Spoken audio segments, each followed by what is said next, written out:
साथियों नमस्कार। बहुत स्वागत है हमारे इस चैनल में। दोस्तों इस वीडियो के अंदर अभी हम लोगों के लूसेंट सामान्य ज्ञान इससे रिलेटेड टॉप 40 क्वेश्चन देखने वाले हैं, जो कि आपके आने वाले एग्जाम से railway, NTPC, group D, SSC और दिल्ली पुलिस के लिए काफ़ी इम्पोर्टेंट है। तो आप इस वीडियो को बहुत ध्यान से लास्ट तक देखिए। चैनल पर आया तो चैनल को सब्सक्राइब कर, जो पास वाली घंटे का निशान है उसे भी ऑन कर दें, ठीक है। तो चलिए शुरू करते हैं। देखिए यहाँ पर हमारा पहला क्वेश्चन है, भारत में मुसलमानों के लिए प्रथम निर्वाचन निम्नलिखित में से किस वर्ष लागू किया गया था। तो देखिए भारत में मुसलमानों के लिए प्रथम निर्वाचन जो है ये 1909 में लागू किया गया था, ठीक है। ये करेक्ट हो जाएगा। क्वेश्चन नंबर 2 है, निम्नलिखित में से वह कौन सा मौलिक अधिकार है जिसे आपातकाल के दौरान भी निलंबित नहीं किया जा सकता है। तो देखिए इसे करेक्ट आंसर ऑप्शन डी हो जाएगा। जीवन और दैहिक स्वतंत्रता का जो अधिकार है ये इसे आपातकाल के दौरान भी निलंबित नहीं किया जा सकता है, ठीक है। इसके अलावा जीवन और दैहिक स्वतंत्रता का जो अधिकार है ये किस अनुच्छेद में दिया गया है। तो ये भारतीय संविधान के अनुच्छेद 21 में दिया गया है, ठीक है। और समानता का अधिकार किस अनुच्छेद में है। तो समानता का अधिकार अनुच्छेद 14 में है। और संवैधानिक उपचार का अधिकार ये किस अनुच्छेद में है। तो ये अनुच्छेद 32 में है, ठीक है। क्वेश्चन नंबर 3 है, जालियांवाला बाग हत्याकांड जांच के लिए किस समिति का गठन किया गया था। तो देखिए जालियांवाला बाग हत्याकांड जांच के लिए ये हंटर कमेटी का जो है गठन किया गया था, ठीक है। इसके अलावा जालियांवाला बाग हत्याकांड कब हुआ था। तो देखिए आप सभी को पता है कि जालियांवाला बाग हत्याकांड 13 अप्रैल सन 1919 को हुआ था, ठीक है। क्वेश्चन नंबर 4 है, भारत का विदेशी विनिमय कोष किसके अधिकार क्षेत्र में रखे जाते हैं। तो देखिए भारत का विदेशी विनिमय कोष जो है ये भारतीय रिजर्व बैंक के अधिकार क्षेत्र में रखे जाते हैं, ठीक है। क्वेश्चन नंबर 5 है, निम्नलिखित में से कौन सा एक फल नहीं है। तो देखिए यहाँ पर जो चौथा ऑप्शन दिया गया है आलू यानी पोटैटो जो है ये एक फल नहीं बल्कि ये क्या है, तो ये एक तना है, ठीक है। डी करेक्ट हो जाएगा। क्वेश्चन नंबर 6 है, ध्वनि तरंगे निम्नलिखित में से किस में प्रवाहित नहीं होती है। तो देखिए ध्वनि तरंगे जो है ये निर्वात में प्रवाहित नहीं होती है, ठीक है। बी करेक्ट हो जाएगा। इसके अलावा वायु में ध्वनि की चाल कितनी होती है। तो देखिए वायु में जो ध्वनि की चाल होती है तो ये 332 मीटर प्रति सेकंड होती है, ठीक है। क्वेश्चन नंबर 7 है, निम्नलिखित विकिरणों में से किसकी तरंगदैर्घ्य सबसे कम होती है। तो देखिए इसे करेक्ट आंसर ऑप्शन बी हो जाएगा। पराबैंगनी किरणें यानी अल्ट्रावायलेट जो रेज होती है इनकी तरंगदैर्घ्य जो है सबसे कम होती है, ठीक है। क्वेश्चन नंबर 8 है, संघ लोक सेवा आयोग का सदस्य उसके दुर्व्यवहार के आधार पर हटाया जा सकता है। तो देखिए उसके दुर्व्यवहार के आधार पर ये भारत के राष्ट्रपति द्वारा सर्वोच्च न्यायालय के जांच के आधार पर जो है हटाया जा सकता है, ठीक है। बी करेक्ट हो जाएगा। क्वेश्चन नंबर 9 है, निम्नलिखित में से कौन सा कथन सत्य नहीं है। तो देखिए यहाँ पर जो पहला कथन दिया गया है राज्यसभा किसी भी समय भंग किया जा सकता है, तो ये कथन जो है गलत है, क्योंकि राज्यसभा एक अस्थायी सदन है और इसे भंग नहीं किया जा सकता है, ठीक है। क्वेश्चन नंबर 10 है, नियंत्रक एवं महालेखा परीक्षा की नियुक्ति किसके द्वारा किया जाता है। तो देखिए नियंत्रक और महालेखा परीक्षा की नियुक्ति जो है ये भारतीय संविधान के अनुच्छेद 148 के अंतर्गत राष्ट्रपति के द्वारा किया जा सकता है, ठीक है। ये करेक्ट हो जाएगा। क्वेश्चन नंबर 11 है, राज्य में धन विधेयक प्रस्तुत किया जा सकता है। तो देखिए राज्य में धन विधेयक जो है ये विधानसभा में प्रस्तुत किया जा सकता है, ठीक है। बी करेक्ट हो जाएगा। क्वेश्चन नंबर 12 है, भारत में बजट को निम्नलिखित में से क्या कहा जाता है। तो देखिए भारत में बजट को ये वार्षिक वित्तीय विवरण जो है बोला जाता है, ठीक है। और इसका उल्लेख भारतीय संविधान 21 अनुच्छेद में किया गया है। तो देखिए इसका उल्लेख जो है ये भारतीय संविधान के अनुच्छेद 112 में जो है किया गया है, ठीक है। क्वेश्चन नंबर 13 है, जिलाधीश यानी कलेक्टर होता है। तो देखिए जिलाधीश यानी कलेक्टर जो होते हैं तो ये अखिल भारतीय सेवा से होते हैं, ठीक है। तो यहाँ पर ये करेक्ट हो जाएगा। क्वेश्चन नंबर 14 है, वह न्यूनतम कीमत जिससे नीचे वह वस्तुओं की बिक्री नहीं करेगा क्या कहलाती है। तो देखिए ये कहलाती है आरक्षित यानी रिजर्व कीमत कहलाती है, ठीक है। सी करेक्ट हो जाएगा। क्वेश्चन नंबर 15 है, एक वस्तु की कीमत में वृद्धि होगी यदि उसकी मांग में होने वाली वृद्धि, तो देखिए उसकी मांग में होने वाली वृद्धि पूर्ति में वृद्धि से अधिक हो तो क्या होगी, वस्तु की कीमत में वृद्धि होगी, ठीक है। तो यहाँ पर ए करेक्ट हो जाएगा। क्वेश्चन नंबर 16 है, निम्नलिखित में से कौन सा पर्वत श्रेणियाँ नर्मदा और ताप्ती नदियों के बीच स्थित है। तो देखिए इसे करेक्ट आंसर ऑप्शन बी हो जाएगा। सतपुड़ा पर्वत जो श्रेणियाँ है तो ये नर्मदा और ताप्ती नदियों के बीच स्थित है, ठीक है। क्वेश्चन नंबर 17 है, रविन्द्रनाथ टैगोर की मृत्यु किस वर्ष हुई थी। तो देखिए रविन्द्रनाथ टैगोर की जो मृत्यु हुई थी तो ये 1941 में हुई थी, ठीक है। क्वेश्चन नंबर 18 है, प्राचीन शहर तक्षशिला निम्नलिखित में से किन दो नदियों के बीच स्थित था। तो देखिए प्राचीन शहर जो तक्षशिला था तो ये चिनाब और रावी नदी के बीच स्थित था, ठीक है। सी करेक्ट हो जाएगा। क्वेश्चन नंबर 19 है, दांडी यात्रा की शुरुआत हुई थी। तो देखिए दांडी यात्रा की जो शुरुआत हुई थी तो ये 12 मार्च सन 1930 को हुई थी, ठीक है। इसके अलावा दांडी यात्रा में महात्मा गांधी जी ने कितनी दूरी तय करके नमक कानून का विरोध किया था। तो देखिए दांडी यात्रा में महात्मा गांधी जी ने ये 358 किलोमीटर की दूरी तय करके 6 दिन में दूरी तय करके नमक कानून का जो है विरोध किया था, ठीक है।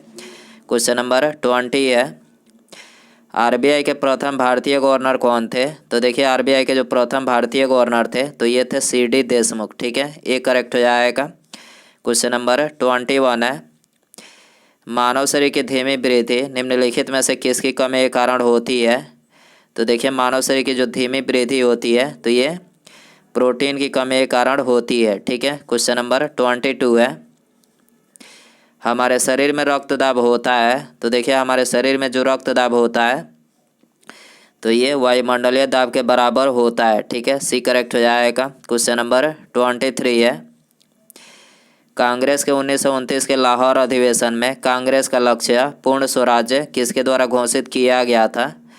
तो देखिए कांग्रेस का लक्ष्य पूर्ण स्वराज जो है ये जवाहरलाल नेहरू के द्वारा जो है घोषित किया गया था, ठीक है। क्वेश्चन नंबर 24 है, राजा राम मोहन राय की समाधि स्थल है। तो देखिए राजा राम मोहन राय की जो समाधि स्थल है तो ये ब्रिस्टल इंग्लैंड में है, ठीक है। सी करेक्ट हो जाएगा। इसके अलावा राजा राम मोहन राय की जो मृत्यु हुई थी तो ये कब हुई थी, तो 1833 में इनकी मृत्यु हुई थी और इन्होंने 1828 में ब्रह्म समाज की स्थापना किया था, ठीक है। क्वेश्चन नंबर 25 है, सिंधु घाटी के लोग निम्नलिखित में से किसकी पूजा करते थे। तो देखिए सिंधु घाटी के जो लोग थे तो ये पशुपति की पूजा करते थे, ठीक है। क्वेश्चन नंबर 26 है, भारतीय संविधान के किस अनुच्छेद के तहत राष्ट्रपति पर महाभियोग चलाया जा सकता है।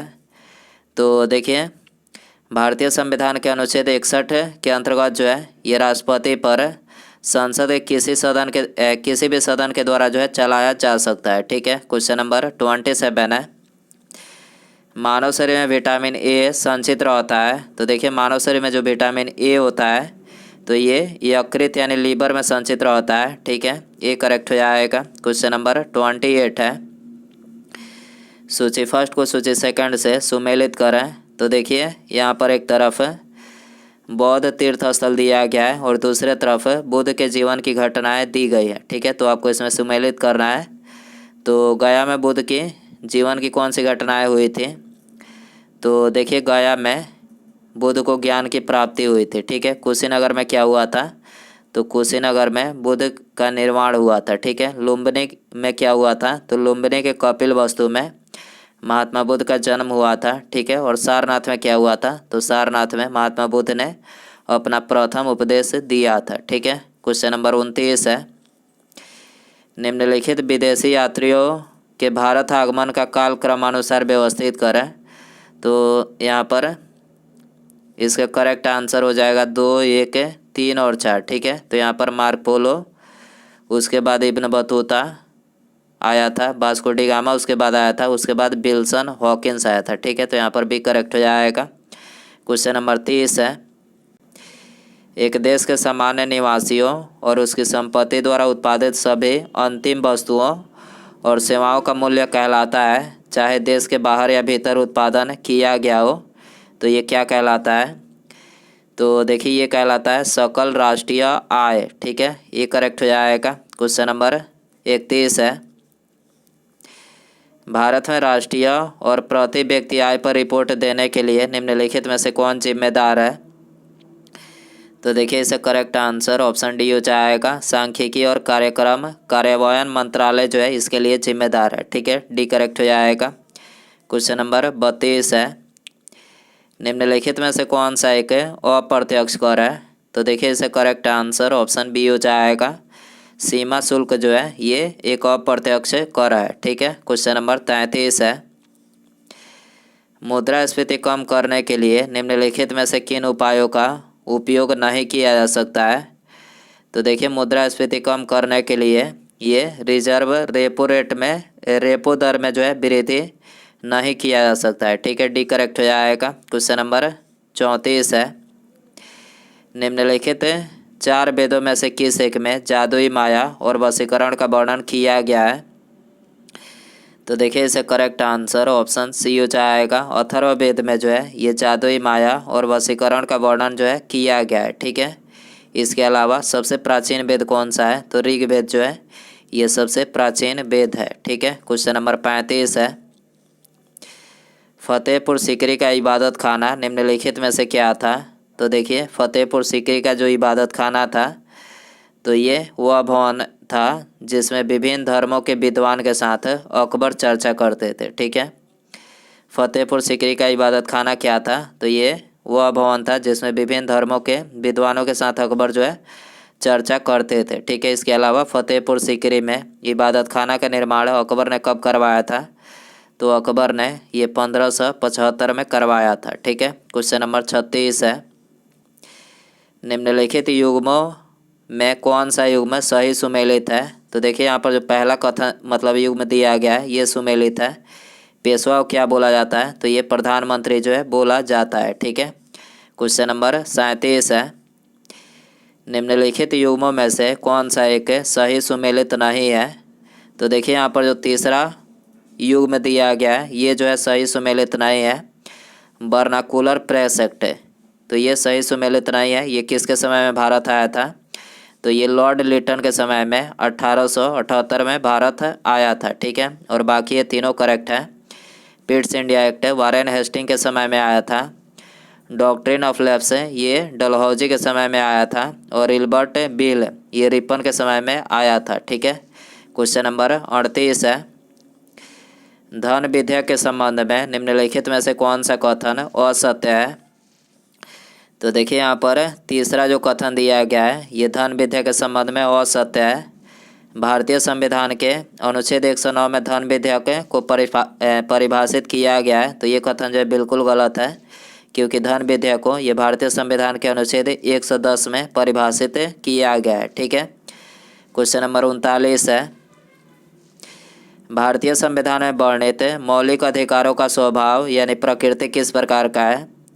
तो देखिए भारतीय संविधान में वर्णित मौलिक अधिकारों का जो स्वभाव है तो ये अधिकांश नकारात्मक है और कुछ जो है सकारात्मक है। ठीक है, तो यहाँ पर सी करेक्ट हो जाएगा। उसके बाद यहाँ पर हमारा अगला क्वेश्चन है, संपत्ति का अधिकार जो कि अब एक विधिक यानी लीगल है किस अनुच्छेद में वर्णित है? तो ये भारतीय संविधान के अनुच्छेद 300 क में जो है वर्णित है। ठीक है, तो यहाँ पर सी करेक्ट हो जाएगा। तो दोस्तों ये थे लूसेंट सामान्य ज्ञान, इससे रिलेटेड टॉप 40 क्वेश्चन है। आई होप कि ये वीडियो पसंद आया रहेगा। पसंद आया तो वीडियो को ज़्यादा से ज़्यादा लाइक करें, चैनल पर आए तो चैनल को सब्सक्राइब और पास में जो घंटे का निशान है उसे भी ऑन कर दें। ठीक है, मिलते हैं अगले वीडियो में।